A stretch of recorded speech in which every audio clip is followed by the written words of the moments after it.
these are what we call affordances. So these are the features and sets of characteristics of particular technologies, kahit anong kind of technology ba yan, that add value to the learning experience. So when we try to integrate yung technology natin, we have to consider three things, right? The first one would be the pedagogy, the second one would be the curriculum, and the third one would be the tech tools.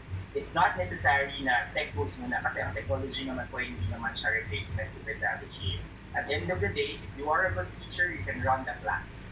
But a good teacher can be replaced by another teacher who is proficient with technology skills. So, yun po yung ano natin. So, friend, wag ka munang maingay!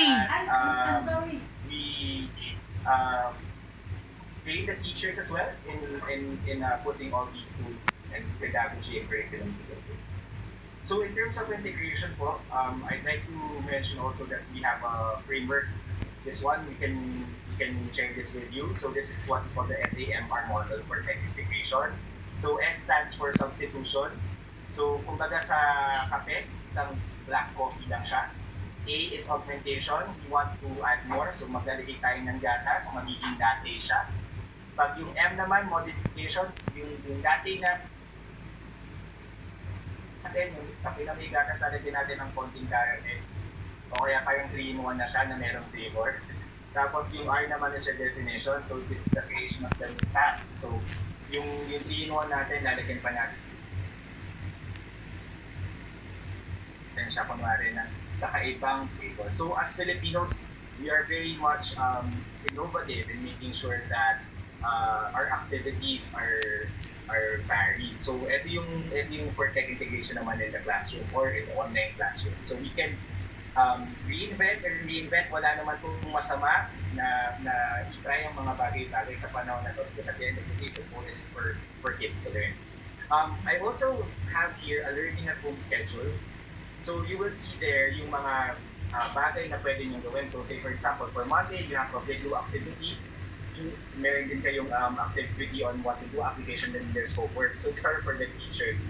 So looking at the next slides, you will see different types of weekly learning schedules.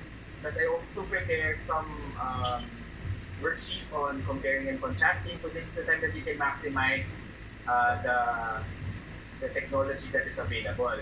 Also, we have here parang worksheet on senses for those with younger kids. So what are the senses? 5 senses. So para hindi naman mapipin ng mga bata na malayo sila sa mga magulang nila or sa mga classmates nila or sa teachers nila. And then, for those who would want to invest into reading, so since reading is the most important academic skill, ayan. So meron tayong my reading goals. So meron siyang pages read, tapos ilan yung hours, what are the words na natutunan ng bata, mga salita. So these are the chapters also, i-indicate natin siya dito. So here are some tips also for people who would like to maximize remote learning or learning from home.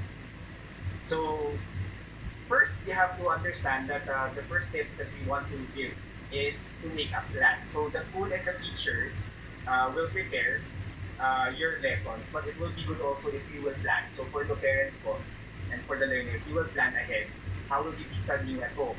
Of course, number 2, you have to make a sheet and then take some notes. So yung notes natin will help us remember the things that we need to do as a learner. So eventually makakapag-grade tayo. So moving forward, if we want to make sure na ang learning natin ay magiging conducive at magiging effective, dapat meron tayong sheet or mga notes. And then also, we have to take a break as well. Kasi tayo nga na nag-work from home, napapagod tayo sa mga schedules natin, sa mga meetings natin, how much more itong mga bata. So, yung routine natin, mga nanay at mga tatay, pwede natin silang bigyan ng 5-minute break, parang recess nila. For the teachers, ganoon din po, mag-take din tayo ng breaks kasi naiintindihan ko rin po yung struggle ng pagtuturo at paggawa ng lessons. Hindi po madali, lalo na yung conditions natin ngayon. And then of course, some of the teachers are also parents. So, yung next po is be proud of the achievements that you have. Kasi, yun nga, parang studying at home is not easy. Kasi, paligay tayo sa bahay, relax tayo, we have to reward our smallest successes. So, siguro pag tapos na yung araw natin, watch a movie, o makipagkwentuhan tayo sa mga anak natin, yung mga anak natin, have to push them to share their stories as well, kung kamusta yung araw nila. Kamusta. And then of course, maximize the time also by doing one thing at a time. So hindi naman po pwedeng sabay-sabay. So one lesson after the other and make sure that you do one assignment before the other. Lesson multitasking kasi hindi naman to ganun ka-effective also for the kids. Kasi ang kids po natin, medyo shorter yung attention span nila. And then of course, make a routine. So yung last po natin is to make a routine. Treat your day as if you're going to school talaga. Parang pumapasok pa rin po tayo. So get up, take a shower, have breakfast, kumain po tayo, and make sure na magpalakas. This goes for the teachers and the students kasi ang mga guro po natin, may pamilya din silang inaalala, naghahanap din sila ng pagkain everyday. Kung ano yung danas nila, yun din po yung danas natin lahat. At mas malaki pa. So, maraming salamat po sa opportunity na to share all these ideas to you. I think our moms also have to share something, Miguel. Yeah, I'll get to the moms also. In the quarantine so far is that we have tons of play. Second slide is there. So those are my two kids. So there's tons of art, tons of play, and a lot of practical and applied learning. So as I mentioned, my kids are into art so much. So they do a lot of freehand drawing or painting and coloring. And then there's tons of play because it's their summer vacation anyway. So I let them have that time. Third most important is that there's a lot of practical and applied learning. So what I've learned with my children now is since they've started this quarantine or this summer vacation, they don't like to treat the house as an extended classroom. My son would always say, "Mommy, why would you always want to pretend that we're in a classroom?" So I have to change the way it's felt by them. So these are just the next slide will share with us some of the tips that I can share with the parents, things that I've learned also personally while we are in this more than 30 days of quarantine. Number one is I keep them busy. So while I'm busy with my work for the day, I also make sure that they have something to do, whether it's a worksheet or an activity book or an online class that they will be attending to or coloring books or a movie day for them. So that's something that they can do. Second, if you see there, is you also let them be bored. So I don't fill their days with activities nonstop from the time they wake up to the time they sleep. So there are days where it's a lazy day. So they will not do anything and they can do whatever they want. So it's a free day for them. And I've noticed that if it's a free day for them, that they become more creative. No gadgets, no TV. They start using their toys and then I see them putting up camps or putting up their own grocery store inside their playroom. So they become more creative. Third is that I allow them to help you. So since I work from home, we live in a yaya-less and helper-less house. So it's the chores are shared between me and my husband. So I let them also start helping out. So sometimes it's messy, but they learn to sweep the floor. My son has started learning to wash the dishes because I won't go inside the room because I'm still doing something. So he said, "Mommy, I'll wash the baso na."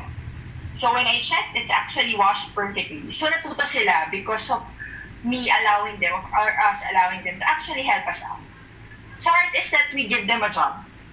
So we have a no work, no play rule in the house right now, diba? So parang because we are also working, they have two parents working from home. They have a no work, no play thing at home. So merong sweeper, merong taga-fix ng bed. So if you fix the bed every day, you get 30 minutes of your gadget time. So that's the salary or that's the payment that you get for working at home. So we do that. And fifth is that because my kids are also in Catholic schools, so we pray with them. We don't just let them pray on their own.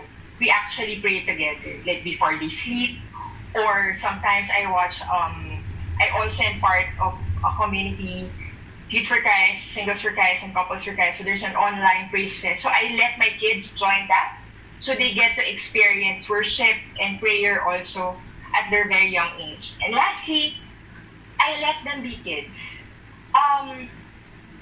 They just pray. They just play, they just do whatever they want. They enjoy their day. So on the third slide, I just like to share how parents and teacher can collaborate at this time. No? So for like, next slide please. For LaSalle and for St. Paul, they both have learning management system that we've been using since the start of the school year. So they upload activities that we can do at home. And it can also help guide the parents on what to do. Online classes are so much available also. It's just that what I've noticed so far is that most of the online classes that you can see are mostly for children, for preschool children. So that's my dilemma now because I have a 7-year-old who's going to third grade in this coming school year. So iba na rin yung interest na hinahanap niya. So I am looking for more content that can help them out. And then third, like what Yusek said, no, learning apps and content that is available not only online but also on TV. I remember when we were younger, we have a lot of TV content such as Hiraya Manawa.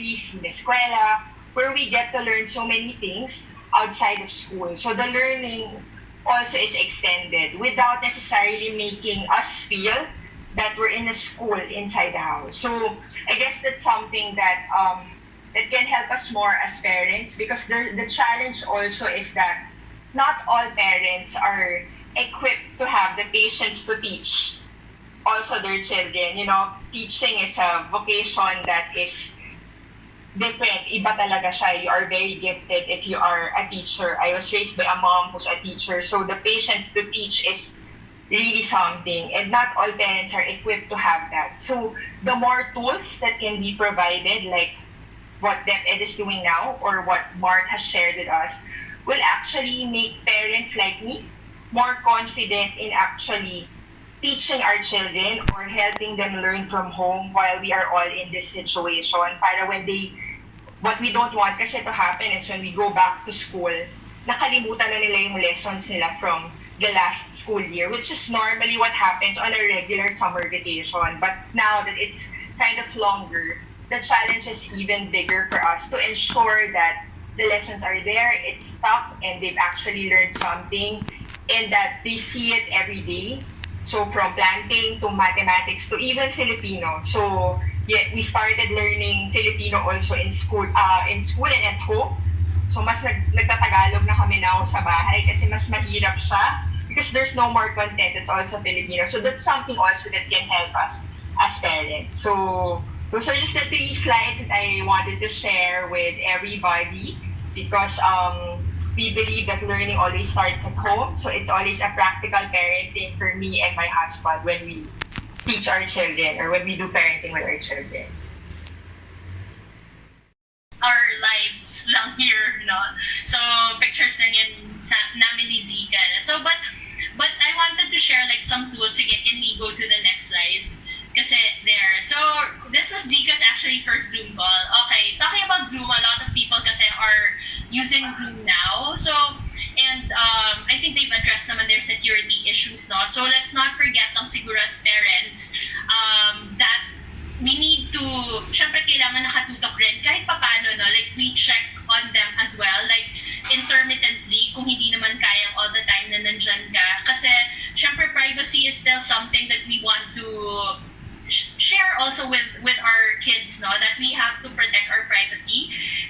Sa akin kasi, my daughter is just 7, so parang ever since, 4, kasi she's been using yung iPad, I've been establishing already yung foundations then of telling her na, basta pag may nag-ask ng address, wag ibibigay, or pag nag-ask kung ano yung school mo, or ilang taon ka na, don't share yung mga personal information mo. So, let's not forget lang as parents, dahil nga exposed na sila sa digital tools like this, no, we have to protect their privacy as well.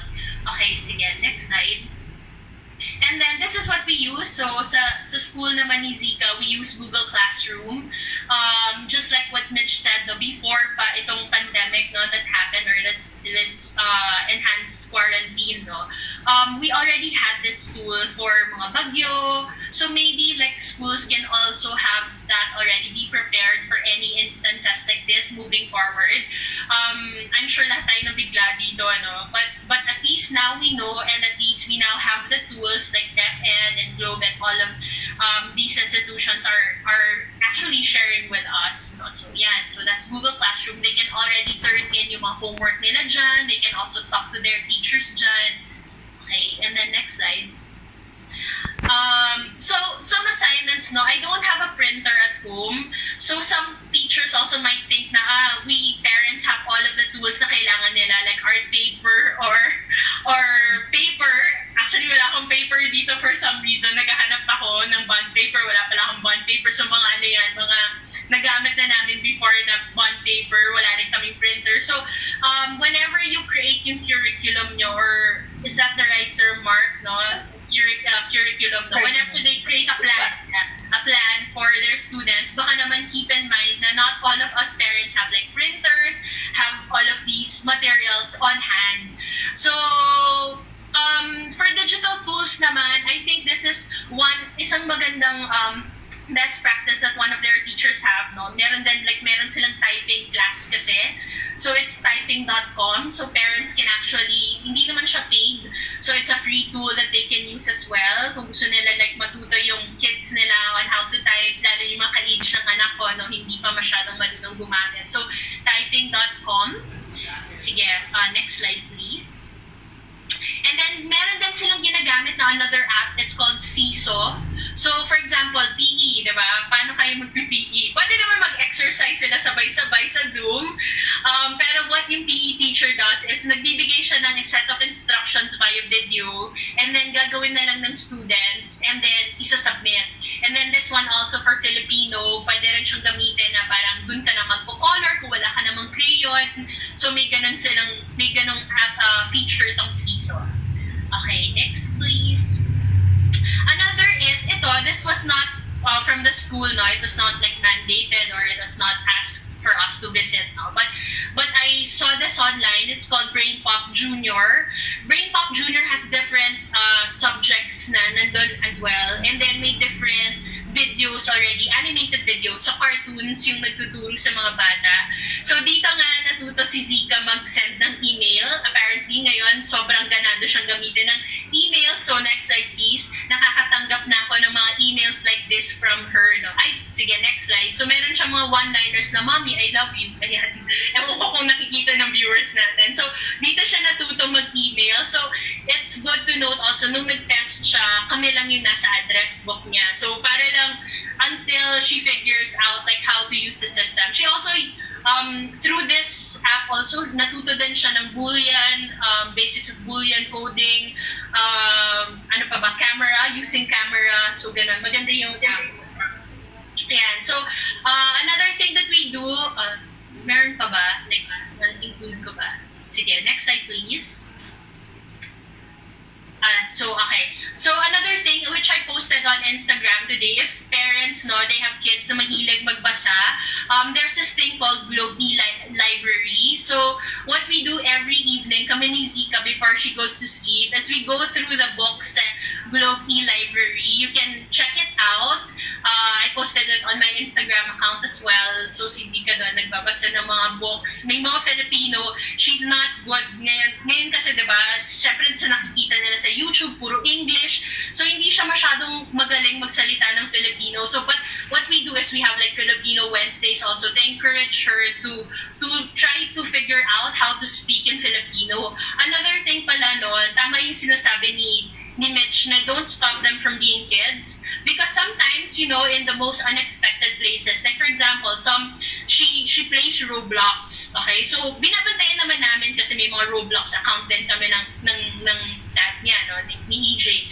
So napansin namin meron siyang mga international friends. So meron siyang Korean. So yesterday, it's so funny, nung tinitignan ko, syempre from afar, no, tinitignan ko, nag-Google Translate siya. So, tinatry niyang i-translate yung English sa Korean, tapos kinakopy niya yung word na what dun sa chat box nila. So it's very iba na like for parents now, iba na yung mundo. We really need to understand like how all of these digital tools work. Yes, obviously we still need to explore, maybe not now, no, like have them explore outside, the world outside. But in terms of exploring, we also need to keep in mind that even with digital tools, no, we can have them explore beyond beyond this, no, beyond your home, no. They can explore, they can talk to people online, they can learn from other people. But yun nga, always just be there for them for guidance and always also protect them, no. That's it. Yeah, thank you so much, Ginger.